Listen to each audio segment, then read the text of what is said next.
RW here down in the shop making some grips for Crosman Mark 1, and I wanted to show you where I've gotten to and what I'm going to do next. Working on the Crosman Mark 1 grips for my customer. She's been very patient, thank you. I took about a week off because the family was out of school and it was very distracting. We had a birthday, we had a graduation. We got kids that are super excited. We got a wife going to the doctor for 3 days for tests. So it would just seem like it was impossible for me to be able to focus and do things that are this finicky. And also, you know, do all the things you got to do. So I pretty much ended up taking a week off. I wouldn't call it a vacation. It's more like an explosion of activity. Took me off track, but I'm back on it. It's Monday. I put in 9 hours, and this is where I'm at.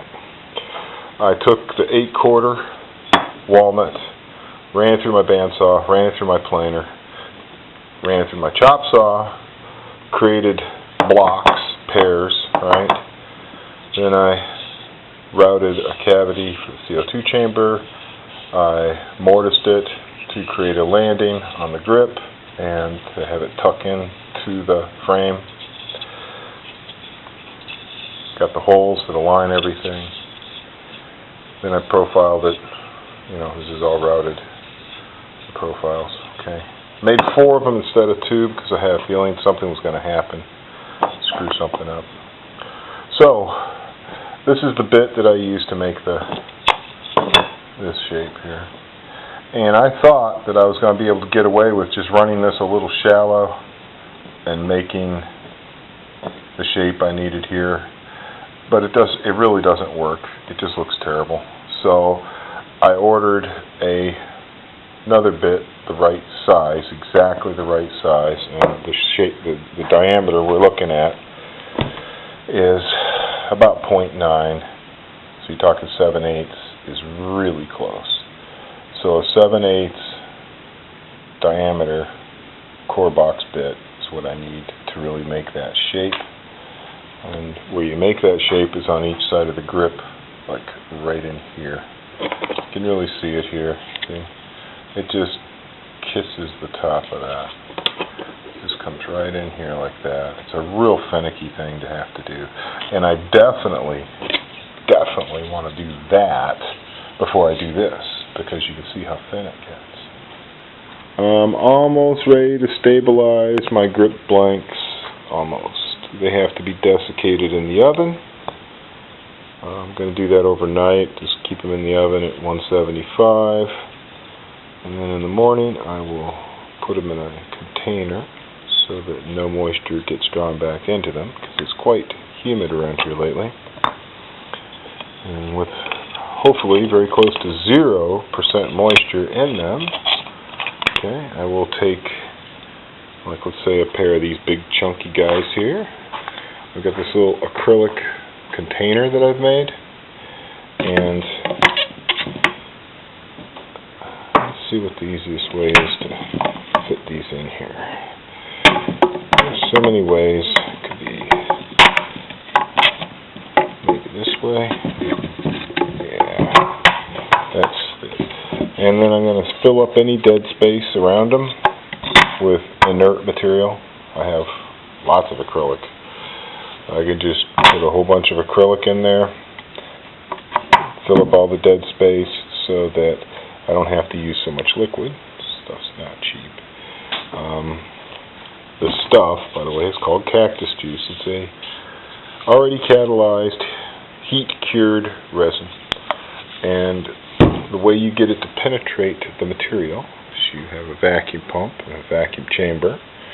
You have little metal rods on the bottom, or any inert material, any little strips, whatever, something to keep them up off the bottom. Okay. You can put a metal mesh on top and then drop a weight on them. That's a nice way to do it. Okay. And then make sure you got about this much over it, so it's covered. Okay. And you put this baby on top. This is the vacuum chamber. It's a vacuum pump. It's no big deal. Here we go. Turn it on, and what happens is that right away it'll start foaming. So imagine there's liquid in there, and then all of a sudden a whole bunch of air starts getting sucked out of that wood. It's going to foam up like a Pepsi Cola on a hot day. So you crack the valve. I'm not going to run the pump, it's annoying. Crack the valve a little bit, so you're getting about, the kind of vacuum where the foam is not coming all the way up and getting crazy. You sure don't want to be sucking the foam into your vacuum pump. Let the foam come down. That's why this is so tall, that plastic pot that I made.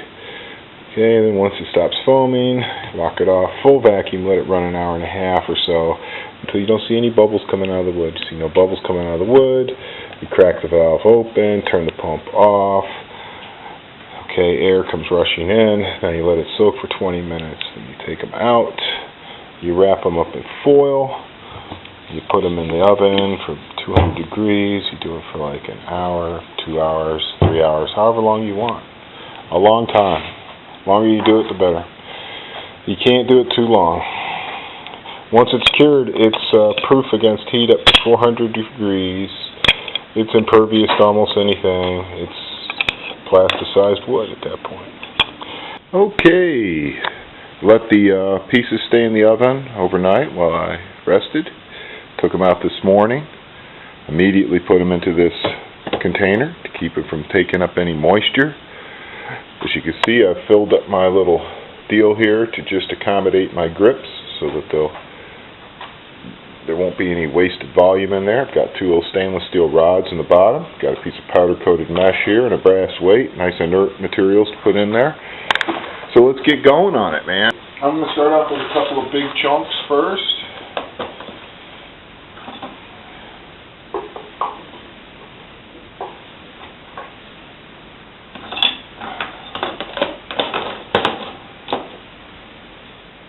Big chunks in. Okay. Kind of see how that all works out. I got enough height where I can fill my liquid up over them. Take out the cactus juice. Pour it in. Hopefully it's going to be enough.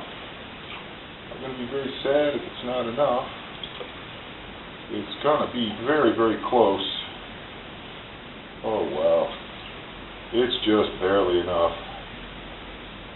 Just barely enough to cover them. Well, we'll definitely get these guys going. And we'll get 2 small sides. So we'll definitely be able to get 2 grips out of it, I believe. Let me see if that's going to submerge. I sure hope so.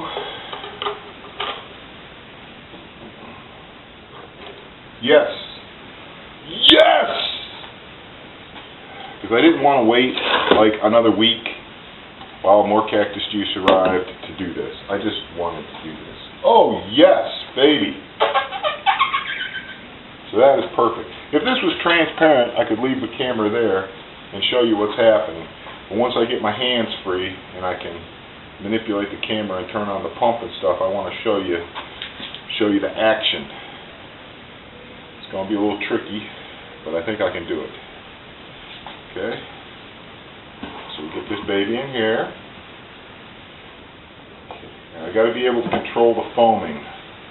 So I'm going to start with my vacuum lever up so I can close it as I need to. I'll get the vacuum pump running, and then I should be able to manipulate everything one-handed, and we can get a good look at the action through this clear lid. Right, let's have a look, man. All right. Moment of truth. Excuse me. This thing out of the way. Okay, here it is, the moment of truth. Okay, we turn on the pump. We start creating some vacuum. Okay, let me close it down a little bit. You're going to see some foam in action here by the looks of it. We're getting a pretty good vacuum here. Okay, about halfway up. Seeing some foaming. Okay, let's see. It doesn't look like the foaming is going to be that extreme. Certainly not like rising way up the whole thing. So I think I can just shut her down and let her pull.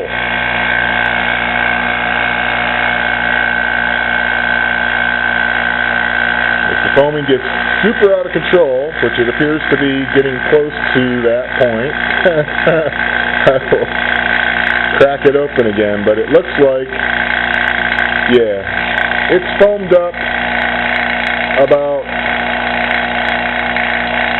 1/3 of the way up my plastic pot, as you can see.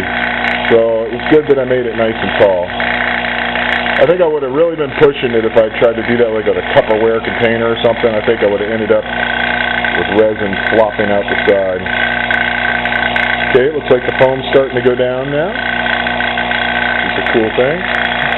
Okay, I'm pulling a solid, let's see, 27. Which is about right probably for my elevation. I don't think it's any fault of this little Robinair here. Yeah, you can see the chamber's really sealed up. Everything's sealed up good. So all those little bubbles you see is the air coming out of the wood. Make sure this is sealed up. I don't know if this will take up any moisture while it's sitting around. And then I can continue this process depending on how much juice these, if these babies suck up a lot of juice, I may not be able to get another thick pair done, but I'll try.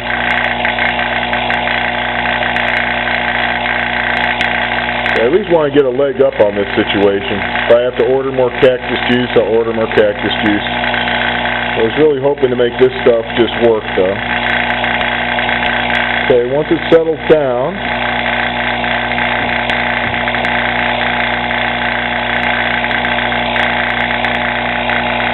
I am just barely submerging those grips, so that liquid really sucked into them. Oh yeah, the liquid level is going down because the displacement is being reduced as it penetrates. So you can really tell if it's penetrating by watching the liquid drop. What you do is you just let this thing crank maybe an hour, and so there's absolutely no bubbles, no foam, nothing happened. The surface looks perfectly clear and you don't see any bubbles coming out. And at that point, you know you've got good penetration. I'm really impressed by how much of the liquid has dropped. That's awesome. So that's working good. Alright guys, we don't have to sit here for an hour watching this thing, do we? Guys, the bubbles ceased. I turned off the pump, let the vacuum die down slowly, because if you crack this baby open and a rush of air comes in, it just splashes the liquid everywhere, so you don't want to do that. Okay, so let's have a look. Okay, still submerged, just barely. So obviously I'm not going to be able to do another thick pair, so I'm going to do the matching thin sides for these in the remaining juice. Alright, now before you mess with this stuff, it's got methyl acrylate in it. You do not want to, necessarily subject your bloodstream to that. It's a toxin. So I'll put on some rubber gloves. Alright, keep the paper towels ready. In case we have some kind of an issue. We could have an issue here. Alright, so you can see what's going on. I'm going to go ahead and take this thing out, so you can see. Okay. What I'm going to do is I'm going to try and save as much of this juice as possible. There's no sense in wasting it. Hopefully my gloves are going to let me manipulate this stuff. Okay. Probably should have had my screen flat. I was having a problem. I'm going to turn it around this way next time. Inside was rising up. I had to stop the pump and restart the pump and get in there and adjust stuff because it was floating to the top. Okay. Alright. Let's change the color. It's taken that light area of the walnut and it's made it look really nice and dark.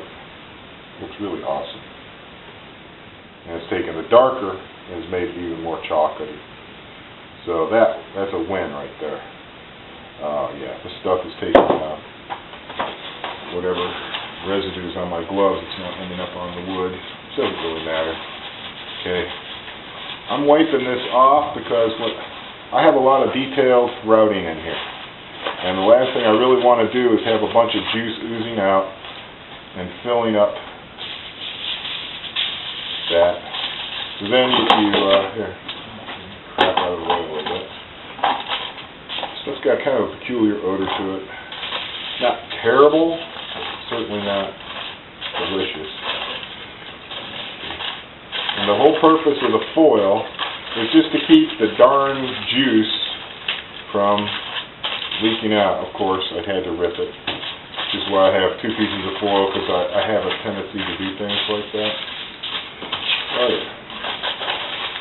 Well, I was going to use that one for the other one, but anyway, see, that's not going to stop the heat from getting in, but it'll definitely stop the goop from getting out.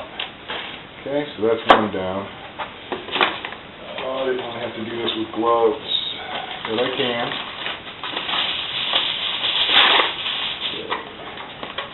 Maybe I can get away without ripping this one, but we'll see what happens.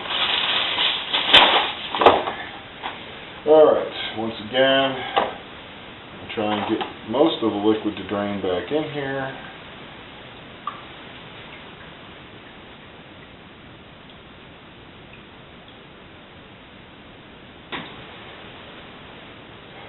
Come on.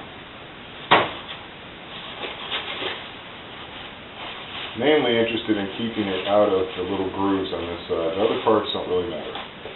Okay, now put it down on some foil.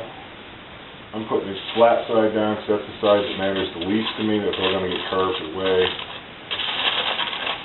Just kind of hoping that the top side will stay pretty usable and I won't have to do a whole lot more work to it, but we'll find out when I bake it, how much stuff oozes out and all that. Okay. A little more gentle on the folding action this time so that I don't have a problem with it. Okay, I'm hoping this stuff doesn't stink to high heaven. I asked my wife for permission to use our oven, and yeah, you still see good. Okay, so now while I got all my things out and ready, I want you to see just how far down the liquid has dropped. As you can see, it's pretty ridiculously low now. So basically, I've just used like, I don't know, like $20 worth of juice to basically make 2 grips. So you're going to need like $30, $40 worth of juice to do big amounts of material like this. Okay, make sure that's sealed so it doesn't take up any moisture. Put these babies in here. They are floating. Guess I could put them upside down. Better. Yeah, like the other ones. That's right. See? So you definitely don't want this stuff on your skin if you can help it. Now, what are you going to do? Okay, now I'll put that down. Hopefully this damn weight will be in the right place this time. Last time the weight shifted or something and the stuff got exposed. Alright, now on to phase 2. So these babies are going in the oven. They will be in there for like 3 hours. I'm not taking any chances. The way this stuff works, guys, is that you may get lucky and it may cure in an hour. Yay. What if it doesn't? What if there's still wet juice? Well, if you let your pieces cool down, it doesn't work. You can't heat cycle it. You can't take it out of the oven, unwrap it, look at it, and go, oh shit. Put it back in the oven and get it to cure if it cools down. So that could be a real problem. Okay. So I'm going to play it safe. I'm going to bake them for 3 hours at 215 degrees. More heat is not that bad. Less heat would be really bad. So for instance, my oven was 10-15 degrees cool. I don't have an IR temperature gun with me right now. I can go get one, but I don't want to run out. It'd be an ideal thing to have, trust me. You would want to have one. It would be so cool to be able to see what temperature your toaster oven or your real oven really is so that you could monitor it and make sure that everything's everything. But I'm just going to wing it. I'm going to put the oven up to 215. I'm going to introduce the parts for 3 hours, and hopefully that will be long enough to make this stuff rock hard. And then we'll have a look at it then.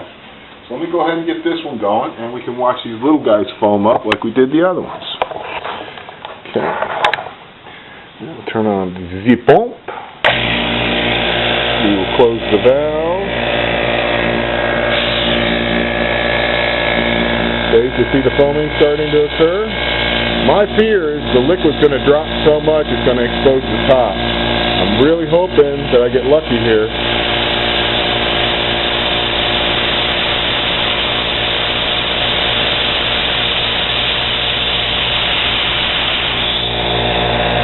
Okay, not too bad. It's not foaming up too bad yet. Let me go ahead and crack it to full. See what happens. It's going to pull down. Should be getting up close to about 27 here. Yep, now we're getting the foam. Doesn't look bad. Looks okay. It's not getting too high up. So, the reason I didn't have tons of this stuff around because I wasn't expecting someone to, place an order for grips that I'd need to stabilize. This was for doing some knife scales. Taking material like black limba, which is really soft but beautiful. And then you stabilize this, it becomes rock hard, it becomes a really excellent knife scale material. That's why I got the juice. But there's already guys out there doing so much stuff with knife blank material. I just felt like fishing in my own hole. You know what I mean? Just because you see somebody doing it doesn't mean you have to do it too, I mean, there's a limited market for knife scale material, I believe. So I just let my little girl paint on my wood scraps. Although I do have some material over here I think would be absolutely amazing. This stuff here, this bloodwood here, I've had this for a long time. This is from when I was making my bloodwood Eskrima sticks. And I was really thinking about stabilizing this and seeing what it did. Then, of course, I got real interesting pieces with the light and the dark, and I kind of like to play with them. And I got all kinds of scrap material. It's just gorgeous, really. Some of it. Not all of it, but some of it is really special. Like this leopard.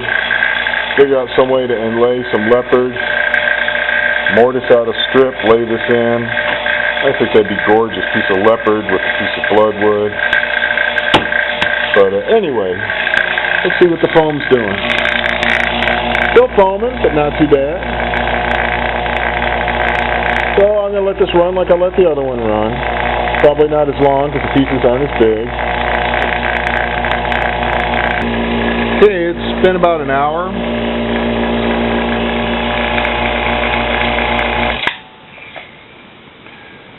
Now, this vacuum pump, once you turn it off, it doesn't hold vacuum. And if you let the air rush in there, it really seems to disturb the process. So it's going to let it creep in. You can see the needle drop. You need to rush it.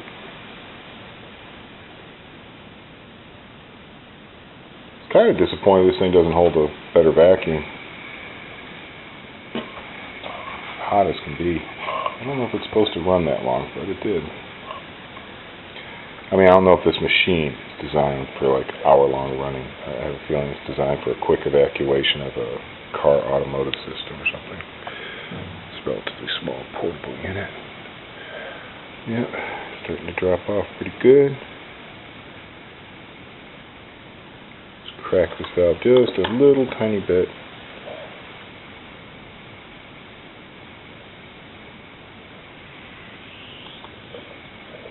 Hope that vacuum drop a little faster.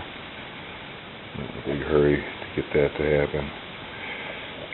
What happens is it just makes a rush of air come down there and it blows the liquid to the side, and then that exposes the blanks. Okay. Now,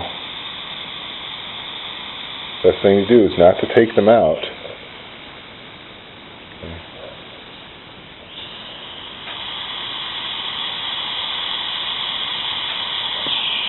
We're almost down to zero here. So everything's pretty much going to equalize now. Okay, now I can take the top off. So, the best thing to do now is not to expose them immediately to the air. So don't take them out of there right away. I would leave them in there, let them soak for another 30 minutes. You know, at this point, it's not about rushing ahead and trying to get something to happen fast. It's about doing it just right. That's for the whole purpose of stabilization. So, in about a half hour, I'll come back, take them out, drain them, wipe them down, wrap them in foil, and put them in the oven. And these, because they're so much thinner than the others, I think that the hour and a half lag time between the two of them isn't going to matter that much. I'm probably going to let the whole thing go maybe 4 hours now total. Let the big ones cook for 4 hours. So sometime around 5 o'clock, 5:30, I'll be pulling these out of the oven, and then I'll show you what that all looks like. But you saw me drain and wrap the others. I just wanted to show you the whole process of how I'm doing it. You could do it your own way, but this is what I had material. I made my own little container. Maybe you could find a Tupperware or a plastic container that would work just right for you. You wouldn't have to do all this. You see how I just filled up the space with inert material? That's because I'm expecting to do larger pieces in this.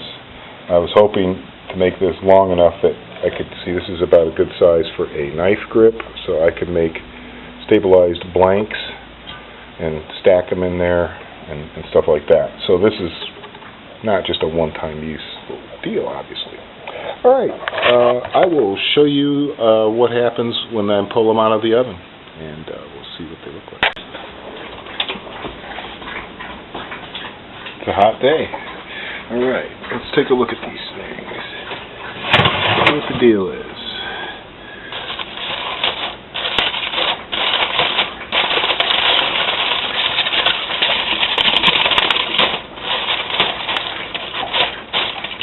Okay, I'm not seeing any liquid juice there. Not too bad, not too bad. Nope, no liquid, everything's hard. Okay. The little guy's got done.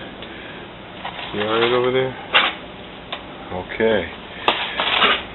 Let's take a look at the big one. I'm going to take them out of the heat.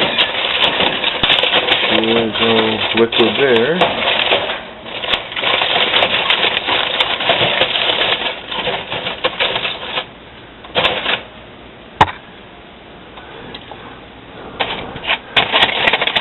it liquidy, or is it just my imagination? No, it's not liquidy. Take a quick look. I don't let it cool down too much, just in case I have to put it back in.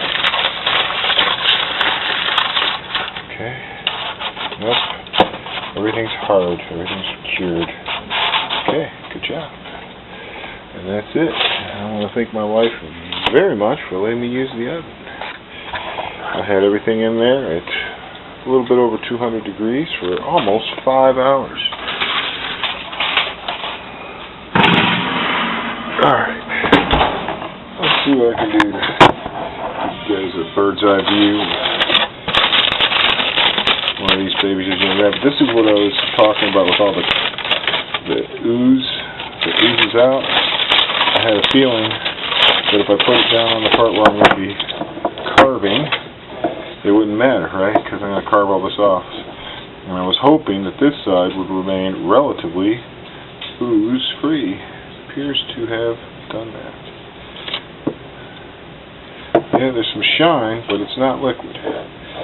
If you see liquid, you better put it back in there before it cools down. You can't heat cycle it. It's got to get zapped all at once. But you can see how nasty this side is, which is why I put it up this way. I got a little bit of weirdness in here, but I think I can just get that out with a scraper and some sandpaper. I don't think I'm going to have to reroute. Pieces do not appear to have worked.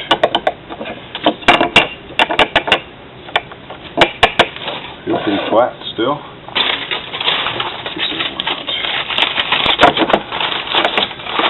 The odor was very faint, but there was slight odor to it. I had the windows open and fans going.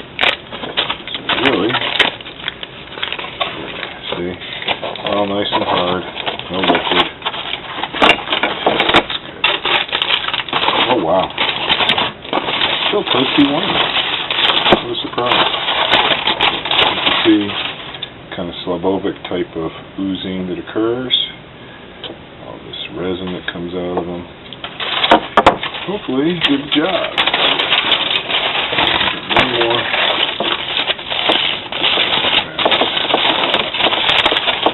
A little bit of ooze down the center. Too bad. A lot of ooze on this side. Just fine. That'll just come right off. Blast that on the sander, no problem. You can probably scrape that out. Blade scrape that. So, there you have it. Stabilized walnut pistol grips for Crosman Mark I. Still got some routing to do on them, but now I feel much more confident when I'm routing it that everything's going to be like nice and rock hard, so I won't have to worry so much. Might not have even needed to do this step, but I don't feel bad about doing this step. I think it's money well spent on my behalf, because if I were to destroy one of these by a little piece flaking off, I would have a lot of work ahead of me, as you can imagine. So that's really cool. There you have it.